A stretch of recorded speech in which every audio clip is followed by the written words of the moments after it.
like the mentality that he came in with, ready to work, and I'm excited, going forward that way. I can get my hands on him, and we can start to develop, a pretty good player. And with Brandon Ayuk, Jawan Jennings not being here, how valuable are these extra reps that Pearsall is getting with Brock Purdy? It's awesome.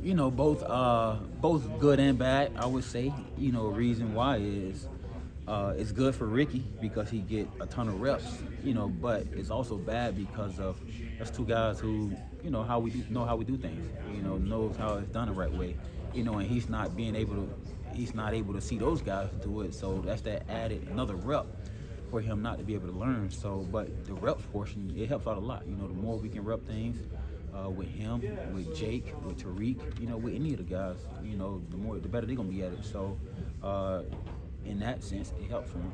What did you see? What jumped off the film when you were watching Ricky? Yeah. All of it. Of course, with him, just his mentality to catch the rock. First thing I always look for is the toughness, which, he made plenty of catches over the middle of the field, and as well as his ability to separate. Like I say, he's a polished receiver that, I'm going to continue to develop, but he already has that it factor, and he's only going to continue to get better. Is what he's learning right now just getting down the offensive schemes and exactly that is the start. That's the start, because what you see on film with him playing fast, him making the plays, catching over the middle in traffic, getting up, playing with swag, that happens once. You can go and play, you can figure out the offense, figure out the details in which we coach every route, where to be at, the time and the landmarks, the depth of everything.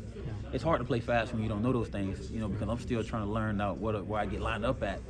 So once he gets that down, he's gonna be good to go. Did BA have a similar kind of trajectory? Everybody does, even myself.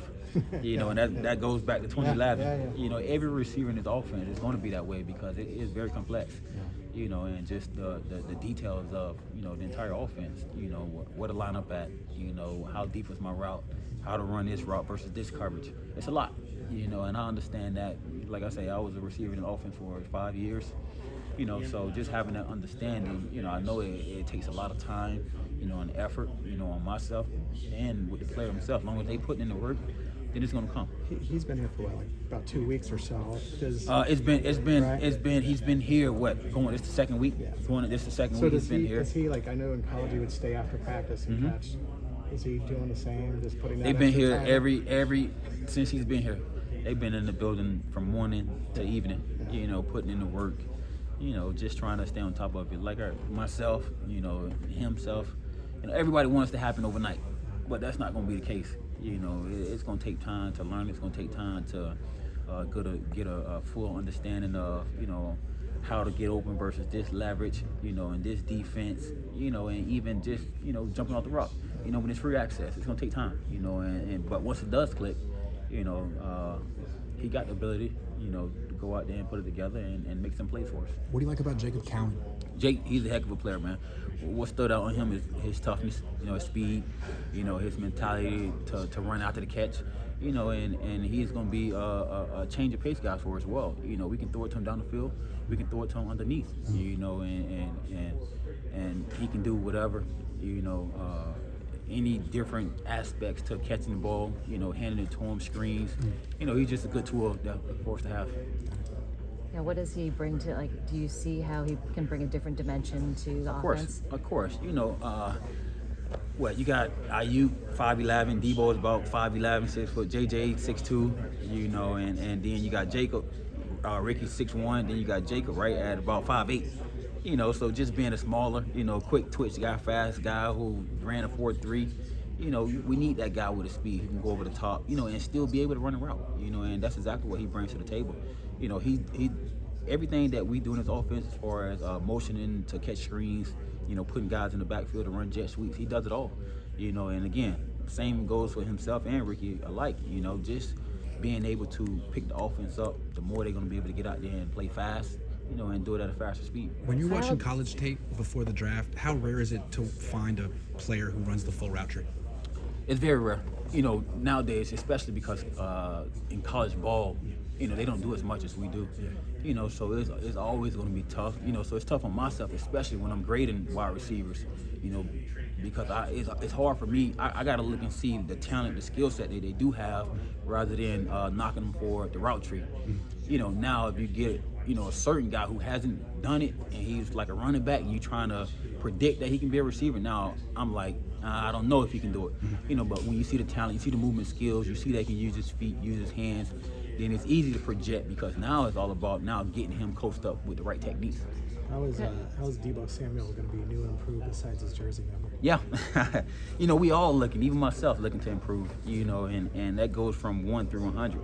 How can we go out there and be the best, versions of ourselves? We didn't get it done last year, point blank. We didn't get it done. So at the end of the day, we all need to make, some improvements. That way we can help the team. We can help ourselves. Are there certain things you're asking Deebo to do? Of course, all the time. Every year we look at every year we graded, and we try to point out certain things that we did, over the season, of course, over the season that we can pinpoint. That way we can get themselves better, whether it's at the line of scrimmage, whether that's in the running game, stand on the blocks, But that's different things that I look out, that I go and I put together a tape for each receiver. We sit down and we go over it, and we try to get better each year. In what I'm telling those guys that they need to work on. Is that how Shanahan does it too? This is part of the year. Because one, you get more time in the off season to work at it in OTAs. In phase 1, phase 2, and phase 3. So this is the time you go over it right when those guys get back, so they can understand that, okay, this is time of the year I can work on it. That way now when we get in season, I'm not trying to work on it then. So this is a very important time, for our guys to start working on that transition, for things that they struggled with in the past. Kyle doesn't normally run with 3 wide receivers on the field. With these 2 new guys and the stable of guys that you have before, do you see that more of a possibility going forward? I don't think the offense is going to change. The offense is going to be the offense. We are predominantly going to end up in whether it's 2 tight ends or we got juice, right? 21 personnel with a fullback on the field. That's going to always be, that's the foundation of the offense. And then when we get to a position where we need to have 3 receivers on the field, then we're going to do that. So it's all about, again, some games we're in 21 a lot, some games we're in 11 a lot. And that's all about the advantage for us. If we can have an advantage playing in 3 receivers, we'll do that. And then at the end of the day, the guys got to be able to, go out there and separate themselves, and whoever's going to show out and see if they can handle being receiver 1, receiver 2, receiver 3, then we're going to put those guys in the best position possible. Where is Danny Gray at in his development? What would you still like to see out of him? Yeah, Danny, just to be consistent. Danny has been doing a hell of a job for us, thus far. Since April 15th being back here, he's been busting his tail.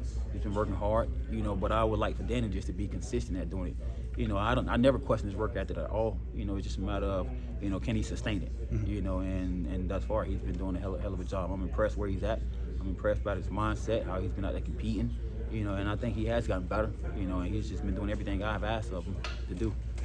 What stands out about Ricky Pearsall so far? You probably already answered that. Yeah, Ricky's been doing a hell of a job for us. He's been working. He always wants to work. He's questioning myself since the day he came on, the day after the draft. He's like, man, let's work. Let's get better. And we everybody can see what type of player he is based off the skills, based off the highlight tapes and things of that nature. But what I admire is his attitude. His competitiveness to go and to work and compete and to want to get great. So I'm excited about the opportunity I have to work with him. And I'm looking forward to him, making plays for us and get better. What do you like most about his physical tools? Ricky, what stood out is just, his toughness, one, and then his ability to create separation, having that, the movement skills, the feet at the line of scrimmage, and then, he's strong. He's strong enough to fight off defenders, to hold his ground, and like I say, whether it has to get hands off, or whether that's leaning on the defender to create separation, so he has, like I say, the talent to get it done. Now it's about, doing it the right way. The offense faced a lot of press man coverage in the playoffs and the Super Bowl in particular. Yeah. What's the key to beating press man-to-man coverage? The key is knowing exactly, what type of technique this guy is going to use during the week. when it comes to that, when you study the defenders, throughout the week, we can tell whether he's going to play hard press, soft press, and then now I can have a plan A. What that plan A is going to be based off what he's done 90% of the time. Once we got understanding of that, then I'm going to go in the game plan knowing that's exactly what the defender is going to do. So I'm going to attack it, and then if he do something differently, then I got to counter my position. So at the line of scrimmage, we always talk about not working down a man, being aggressive, using your feet, being a magician. As long as we can do that, not allowing this defender to get hands on, then we can beat press man to man. So it all comes down to studying the tape, seeing what they're displaying, and going out there and having a plan. Is Ricky playing all three spots? Will you line him up all three spots in practice? I will. And right now, coming in as a young receiver, in the league, man, everybody always wants to say whether he's X, Z, or F. Not even him, anybody. And for this offense especially, it doesn't matter what position you play because we move guys around all the time based off the formations. It all comes down to where we want who. And that's the formation we're going to call. So you end up playing in the slot, you end up playing on the outside. So what it really comes down to is learning the formations, learning the concepts. Once he does that, then it doesn't matter the position you play because you're going to be doing the same thing regardless whether I'm inside or outside. So like I say, the big thing is once he gets down to the formation, then you get down to concepts, then he's able to go out there and play fast. What's been your impression of him sort of mentally and how quickly he's been able to pick up those things? It's always going to be a challenge for any receiver, that comes into this offense. But what's been the most impressive is that he's been here grinding every day. He's been adamant about picking it up as quick as possible. He's a perfectionist. He wanted to get it done. He wanted to pick it up, and I just love the way he's been working, the way he's been attacking it. That way he can get it, and just seeing him stay late, come early and stay late, it's been good to see. You're down a few wide receivers for various reasons. I mean, does that benefit somebody like Ricky? I mean, it seemed like he got a lot of reps in yesterday's practice and was kind of being rotated in and out there. Yeah, like I say, it's both good and bad. I'm assuming we're talking about Jawan and Ayuk. Well, yeah, and Collins wasn't there. And Calvin and Chris Conley, was out yesterday. But it's always a good thing that you can get a guy more reps, but it's also, bad because at the end of the day, you want the guys who's been here, who knows how to do it, take the first rep so they can go and show exactly what we're trying to get accomplished. So anytime you can get a guy extra reps, man, no matter if it's, physical, out on the field competing versus the defense, whether that's taking a rep, calling out the play for him, whether that's drawing it up, anytime we can get extra reps, man, it helps, us retain it, and it's going to help in the end. How